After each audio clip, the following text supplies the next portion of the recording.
আসসালামু আলাইকুম। মাগুর মাছ দুটো এনে কাটার সময় একটার ভিতরে প্রচুর পরিমাণ ডিম হয়েছে। দেখেন, প্রচুর ডিম হয়েছে, প্রচুর ডিম। এই যে দেখছেন,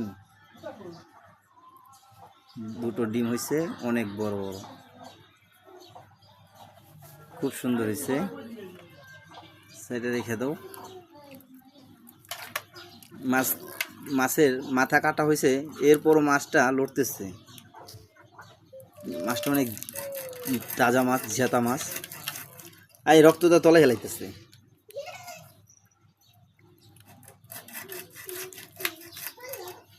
প্রচুর পরিমাণ রক্ত হয়েছে মাছে। মনে হয় যেন কি একটা বড়